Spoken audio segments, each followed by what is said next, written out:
Vamos passar então para aquilo que nós já abordámos, que é aos segundos. Portanto, temos aqui os Quarrymen, início de carreira, temos aqui os Silver Beatles, temos aqui o tal disco que despertou a Brian Epstein a curiosidade, digamos, a confirmação para depois os poder agenciar.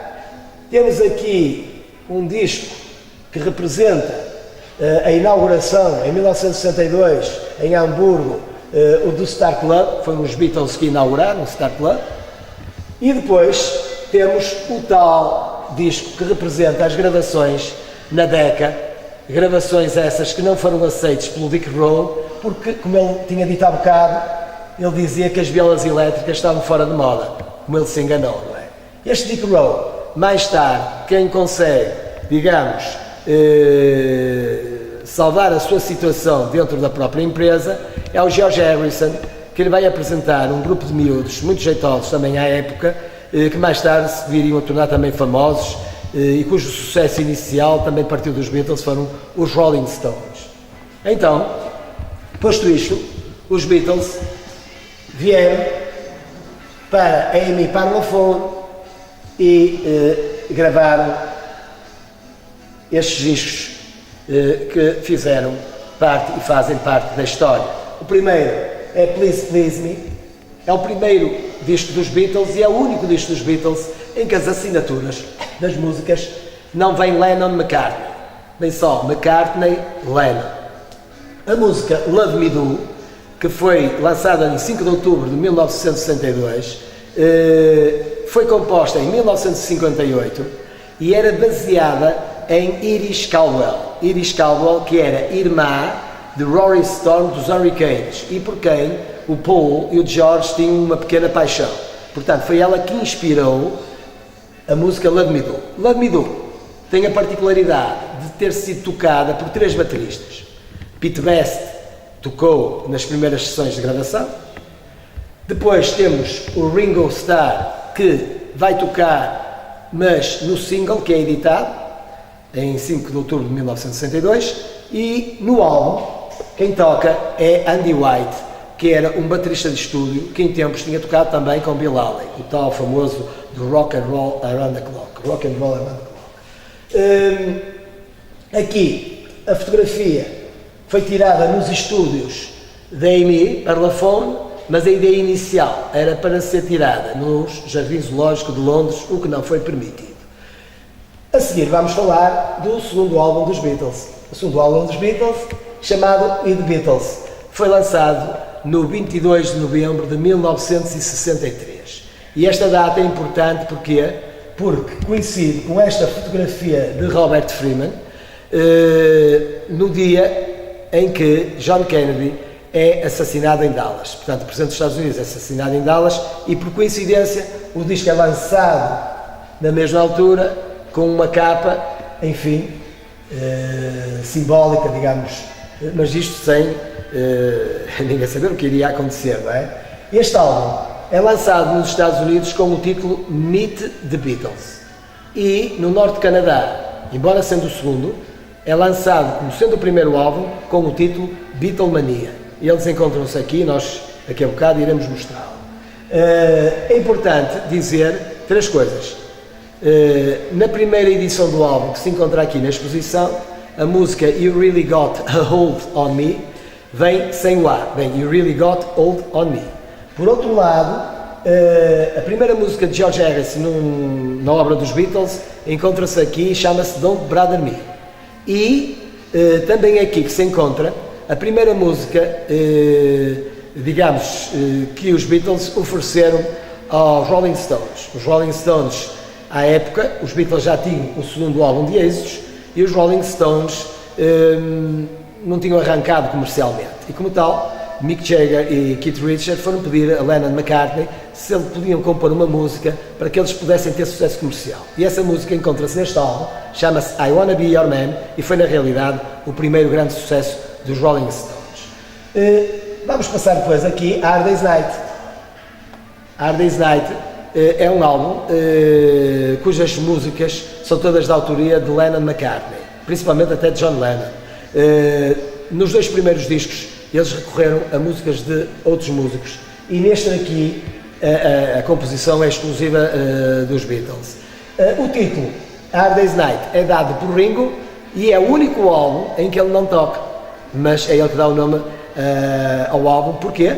Porque durante um dia de gravações, eles entraram de manhã, ao fim do dia o Ringo já estava cansado, levanta-se da bateria, espreguiça-se e diz It's Hard Day, mas depois olhou pela janela e viu que estava noite e disse Night. Portanto, é importante também falar aqui, falar de uma música chamada Can't Buy Me Love. Can't Buy Me Love, que se encontra aqui neste álbum, foi gravada nos estúdios Pathé Marconi, em Paris, mas na realidade, mais tarde, foi modificada nos estúdios da EMI para que George Harrison introduzisse a sua famosa guitarra Buzz Cornish a Rickenbacker. Para além disso, encontra-se aqui também uma música, And I Love Her, que era uma música dedicada a Jane Asher. Jane Asher, que era a namorada à época de Paul McCartney.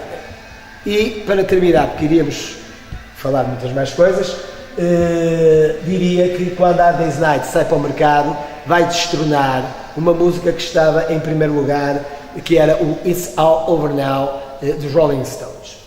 Então, passamos para Beatles for Sale. Beatles for Sale é o primeiro álbum da história, Gatefold, isto é, de abrir.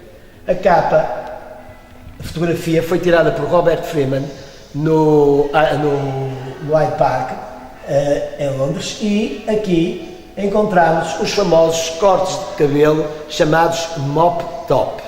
Quem foi responsável pelos mop top foi uma fotógrafa alemã chamada Astrid Richter, portanto, que era namorada de um elemento chamado Klaus Vormann, que mais tarde viria a ser músico na banda dos Manfred Mann e que se encontra, por sinal, aqui no meio do cabelo do George Harrison, porque ele é o responsável pela montagem desta capa do Revolver.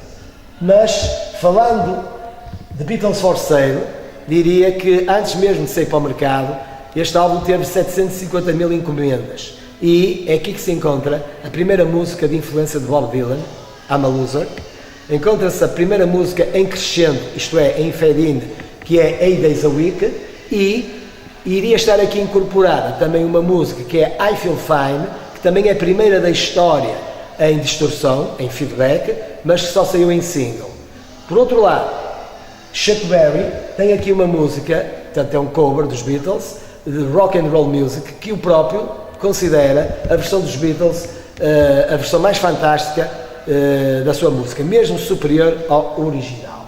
Então, vamos seguir aqui para Rubber Soul, primeiro álbum da história também, em que não aparece o nome da banda, The Beatles. Para quê? Eles eram conhecidíssimos, isso vai acontecer mais tarde também no álbum branco e noutro álbum aqui também, no Revolver, por exemplo. Aqui, este álbum é o tal em que aparece pela primeira vez um instrumento indiano na música pop e, neste caso, pioneiramente falando, na música dos Beatles. Quem introduz é George Harrison com a sitar e a música é Norwegian Wood. Para além disso, encontramos aqui Michelle e Girl, também músicas famosas, e In My Life. In My Life, que está eternizada nas paredes do Cavern Walks em Liverpool e é considerada uma das músicas mais belas dos Beatles. E, para acabar, diríamos que é aqui que também começa a disputa artística entre os Beach Boys e os Beatles. Os Beatles lançaram este fantástico álbum e os Beach Boys, Brian Wilson, principalmente o líder, achou que iria fazer um álbum superior ainda. Não digo superior, mas um álbum também excelente, que é o Pet Sounds. No entanto, os Beatles acabam por gravar o Sgt. Pepper's e aí Brian Wilson entra em depressão e nunca mais ficou bom, e este é simplesmente a obra máxima da história da música moderna, porque do ponto de vista da revista Rolling Stone, entre 500 álbuns, Sgt. Pepper's é o number one. Iremos já falar dele. Teremos depois aqui Help, que o título inicial seria Eight Arms to Hold You. Aqui encontra-se a música que eu costumo dizer, por brincadeira, quando me perguntam, a música mais portuguesa dos Beatles. Mais portuguesa neste aspecto. Ela foi composta em Portugal, como também Penina, não é? Mais tarde. Essa até foi cantada até pelo grupo português, pelo JR, mas também lá iremos.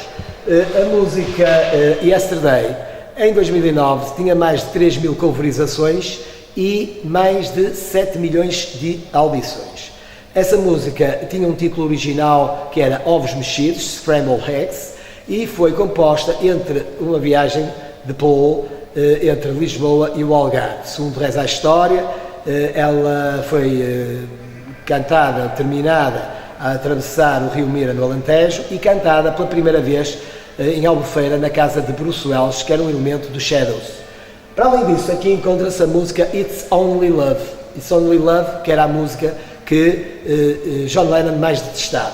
E Another Girl, que é onde se encontra o primeiro solo de guitarra de Paul McCartney na obra dos Beatles. Help, o título do álbum, Help. A letra, segundo John Lennon, era aquela que ele mais interessante achou, na medida em que ela retratava ou cantava, de certa forma, o stress que os Beatles tiveram na primeira metade da década de 60. Nós aqui temos também um álbum que iremos depois visualizar através da câmara, para aqueles que não tiveram a oportunidade de estar aqui presente nesta exposição, que tem o logotipo da Shell. Esse álbum só foi lançado na Suécia e na Holanda e é raro e foi adquirido em 1995, portanto há 21 anos, e é realmente uma obra. Vamos falar então de Revolver. Revolver, que não tem nada a ver com Revolver, arma de fogo. Tem a ver com o sentido rotativo do disco no prato, Revolver. Isto também teve para se chamar Abacadabra, Pêndulo, After Geology, que era quase uma comparação com o Aftermath dos Rolling Stones. Mais tarde, também os Rolling Stones vão lançar o Let It Bleed, que tinha um bocado a satirizar o Let It Be, mas isso são outras histórias. Aqui encontra-se uma música chamada Eleanor Rigby. Eleanor Rigby é só cantada por Paul McCartney e acompanhada da orquestra. A música é inspirada em Fahrenheit 451, que é uma banda sonora, e ela realmente é dedicada a uma Eleanor Rigby. Essa senhora está sepultada perto da Quarry Bank School, portanto existe na realidade. Temos aqui Here, There and Everywhere, também uma balada muito gira dedicada a Jane Asher. Essa música também foi escrita, digamos, junto à piscina da casa de John Lennon, e portanto era uma música, como eu disse, também dedicada à Jane Asher. E iria falar da música She Said, cujo título inicial era He Said, que está inspirada num conto de Peter Fonda, o tal que fez o Easy Rider, que um dia em Los Angeles diz para George Harrison que ele sabia muito bem o que era estar morto, porque ele teve um acidente com uma arma de fogo e, portanto, a música, digamos assim, é inspirada nessa história de Peter Fonda, mas é também a única música que Paul McCartney não grava por outra, não toca. Porquê? Porque ele já no fim da gravação ele acaba por ter um desentendimento com o John e, portanto, dá origem depois a um acidente que ele teve e que depois os Beatles viriam, durante os anos seguintes, a contar a pseudo-morte de Paul McCartney nas letras das músicas, na capa das músicas, nas fotografias, que nós também iremos abordar. E vamos falar de Sgt. Pepper's. Sgt. Pepper's, que é a obra máxima da história da música moderna. Portanto, este álbum Para que vocês tenham uma ideia, os Beatles, em 1962, quando gravaram Please Please Me, o primeiro álbum, gastaram 13 horas. Os Beatles, para gravar este álbum, demoraram 4 meses. Este álbum é diferente de todos os outros, porquê? Porque é o primeiro álbum da história em que as músicas, desde o princípio ao fim, não têm interrupções. A capa do disco custou 100 vezes mais do que qualquer capa de qualquer disco na época. Para além disso, existe uma nota musical na última música, Day in Life, que só os cães é que conseguem ouvir. A capa é da autoria de Peter Leckie, as fotografias são de Michael Cooper, Robert Fraser, que era o dono da Galeria Indica, onde John Lennon conheceu a Yoko, foi um indivíduo que discutiu a ideia do álbum com Paul McCartney, porque isto é uma concepção de Paul McCartney. A ideia dele era fazer um álbum com uma banda fictícia do Sargento Pimenta, que iria cantar não só para os Beatles, mas para todos estes personagens que foram escolhidos pelos próprios e até pelo próprio Peter Black, pelo Robert Fraser, pelo Gene Mahone, que foi o responsável também, pela primeira vez na história, de introduzir as letras das músicas na própria capa. A Wendy Hansen, que era a secretária de Brian Epstein, foi ela que telefonou às pessoas a pedir autorização para poderem entrar na capa. O Neil Expinal e o Mal Evans, que eram os roadies dos Beatles, foram os elementos que foram indigitados para irem às bibliotecas procurar as fotografias e, portanto, e as fardas são um resumo, digamos, de várias fardas militares. As cores foram escolhidas pelos Beatles, foram confeccionadas pela Burmans, principalmente pelo seu alfaiate Maurice Burman. Para terminar, ou às tantas não vamos terminar, porque há muita coisa para falar acerca disto, o nome de Sgt. Pepper's Lonely Hearts Club Band, como é que nasce? Primeiro, o título inicial do álbum iria ser Dr. Pepper, mas não pode ser. Porquê? Porque havia uma marca de refrigerantes chamados Dr. Pepper, portanto, posto isso, já não era possível. Na altura, quando os Beatles fizeram uma digressão, que na altura foi muito comentada, até porque Jimmy Nichols seria o bateria substituto de Ringo Starr, porque ele estava doente na época, e no qual existe aqui uma música no álbum, chama-se Getting Better, que lhe é dedicada. Porquê? Porque ele, sendo bateria do George Fame e dos Blue Flames, ele quando arrancou, portanto, para esta digressão, ele não tinha grandes ensaios com os Beatles. E como não tinha grandes ensaios com os Beatles, praticamente os ensaios eram nas atuações. Sempre que passava, ele ia tocando melhor, ia se adaptando e tudo. E os Beatles às vezes perguntavam: Jimmy, how are you? E ele dizia: It's getting better, it's getting better. E está a melhorar. E como estava a melhorar, esta música Getting Better do álbum é dedicada. Mas há aqui mais coisas. Mas eu iria falar, primeiro, como é que nasce o nome. Porquê? Porque durante essa digressão havia um indivíduo que era sargento, que por acaso se chamava Pimenta, que era Pepper, não é? Mas também não teve nada a ver com isso. O que teve a ver foi o seguinte: Mal Evans, um dia, num almoço com Paul McCartney, quando estavam à mesa, ele apontou para umas coisas que estavam lá postas e perguntou ao Paul: o que é isto que está aqui? E o Paul, na mesma hora, lhe respondeu: isto é Salt and Pepper, é sal e pimenta, Sgt. Pepper, e disse logo o nome. E depois surge Lonely Hearts Club. Onde é que se vai buscar o Lonely Hearts Club? Era um clube que existe em Penny Lane, portanto em Liverpool, que era um clube onde as pessoas se encontravam para poder confraternizar, dançar, falar, namorar, enfim, era um ponto de encontro. E band, porque era uma banda, e na época haviam grupos, como o Quicksilver Messenger, o Big Brother Old Company, da Janis Joplin, o David D. Those Big Mick and Tick, e portanto havia muito hábito de nomes muito compridos nas bandas. E então fica Sgt. Pepper's Lonely Hearts Club Band. A música With a Little Help from My Friends, A Day in Life e Lucy Sky with Diamonds foram retiradas, digamos assim, no mercado de Singapura, Hong Kong e Malásia, porque os governos daqueles países consideraram que eram músicas que faziam uma apologia da droga. Eu diria que With a Little Help from My Friends, cujo título inicial era Badfinger Boogie, foi cantado por Ringo Starr e há uma versão fantástica de Joe Cocker que ficou ad eterno. Eu menciono essa música porque, para além de ter sido retirada pelo governo destes 3 países, foi gravada no dia em que se tiraram as fotografias do álbum.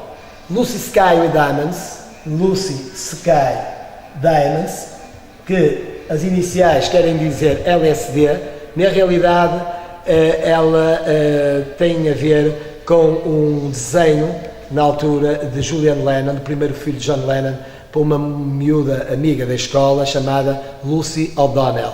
Esse desenho existe e pode-se confirmar isso. A Day in Life, por causa da frase I'd love to turn you on, foi proibida pela BBC, Londres.